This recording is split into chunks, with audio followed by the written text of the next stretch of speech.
बेटी और बहन में इतना भेदभाव क्यों? पिताजी जोर से चिल्लाते हैं। मैं दौड़कर आता हूँ और पूछता हूँ क्या बात है पिताजी। पिताजी ने कहा तुझे पता नहीं है, आज तेरी बहन आ रही है, वो इस बार हम सभी के साथ अपना जन्मदिन मनाएगी। अब जल्दी से जाओ और अपनी बहन को लेके आ।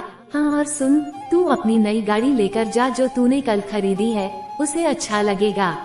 तब मैंने पिताजी से कहा लेकिन मेरी गाड़ी तो मेरा दोस्त ले गया है सुबह ही, और आपकी गाड़ी भी ड्राइवर ये कहकर ले गया कि गाड़ी की ब्रेक चेक करवानी है। पिताजी ने कहा ठीक है तो तू स्टेशन तो जा किसी की गाड़ी लेकर या फिर किराए की गाड़ी करके जा, फिर भी तू जाएगा तो उसे बहुत बड़ी खुशी मिलेगी।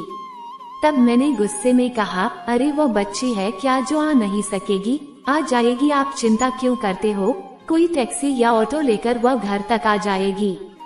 तब पिताजी गुस्साते हुए बोले तुझे शर्म नहीं आती? ऐसा बोलते हुए घर में गाड़ियां होते हुए भी घर की बेटी किसी टैक्सी या ऑटो से आएगी। फिर मैंने कहा ठीक है आप ही जाओ, मुझे बहुत काम है, मैं जा नहीं सकता। फिर पिताजी ने समझाते हुए कहा तुझे अपनी बहन की थोड़ी भी फिक्र नहीं है, शादी हो गई तो क्या बहन पराई हो गई, क्या उसे हम सबका प्यार पाने का हक नहीं है? तेरा जितना अधिकार है इस घर में उतना ही तेरी बहन का भी है। कोई भी बेटी या बहन मायके छोड़ने के बाद पराई नहीं होती। फिर मैंने पिताजी से कहा मगर मेरे लिए वो पराई हो चुकी है और इस घर पर सिर्फ मेरा अधिकार है। इतने में फिर क्या होना था, पिताजी का गुस्सा 7वें आसमान पर था। अचानक पिताजी का हाथ उठ जाता है और तड़ाक तड़ाक 2-4 थप्पड़ जड़ देते हैं मुझ पर। इतने तभी वहाँ माँ आ जाती है। फिर मम्मी ने पिताजी से कहा आप कुछ शर्म तो कीजिए, ऐसे जवान बेटे पर हाथ बिल्कुल नहीं उठाते। पिताजी गुस्से में मम्मी से बोले तुमने सुना नहीं इसने क्या कहा, अपनी बहन को पराया कहता है। ये वही बहन है जो इससे एक पल भी जुदा नहीं होती थी, हर पल इसका ख्याल रखती थी, पॉकेट मनी से भी बचाकर इसके लिए कुछ न कुछ खरीद देती थी।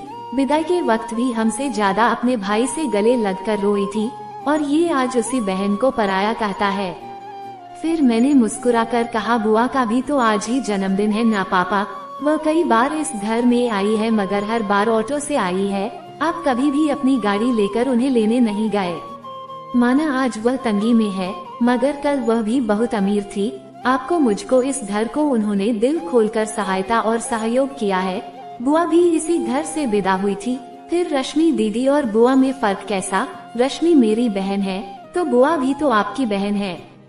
पापा आप मेरे मार्गदर्शक हो, आप मेरे हीरो हो, मगर बस इसी बात से मैं हर पल अकेले में रोता हूँ। ये सब हो ही रहा था कि तभी बाहर गाड़ी रुकने की आवाज आती है और इधर तब तक पापा भी मेरी बातों से पश्चाताप की आग में जलकर रोने लगे। तब तक दीदी घर के अंदर आ जाती है। दीदी दौड़कर पापा मम्मी से गले मिलती है, लेकिन उनकी हालत देखकर पूछती है कि क्या हुआ पापा। तब पापा ने दीदी से कहा तेरा भाई आज मेरा भी पापा बन गया है।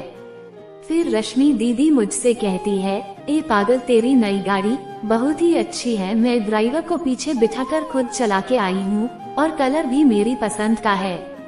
तब मैंने दीदी से कहा हैप्पी बर्थडे टू यू दी, वह गाड़ी आपकी है और हमारी तरफ से आपको बर्थडे गिफ्ट है।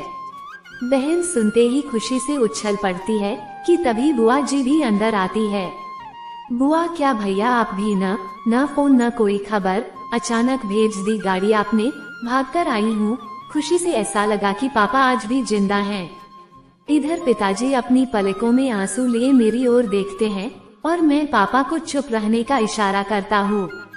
तब फिर बुआ जी कहती जाती है कि मैं कितनी भाग्यशाली हूँ कि मुझे बाप जैसा भैया मिला, ईश्वर करे मुझे हर जन्म में आप ही भैया मिले।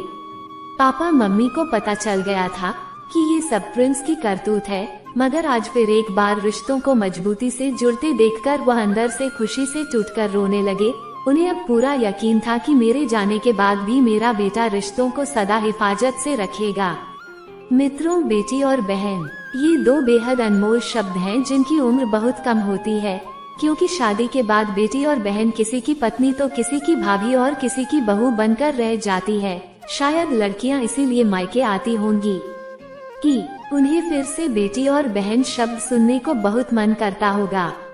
उम्मीद है दोस्तों इस कहानी से कुछ ना कुछ नया सीखने को जरूर मिला होगा और यह कहानी आपके दिल को जरूर छू गई होगी। प्लीज दोस्तों आपसे बस एक ही निवेदन है कि वीडियो को लाइक करके मेरे चैनल को सब्सक्राइब जरूर कर देना और वीडियो में लास्ट तक बने रहने के आपका तहे दिल से धन्यवाद।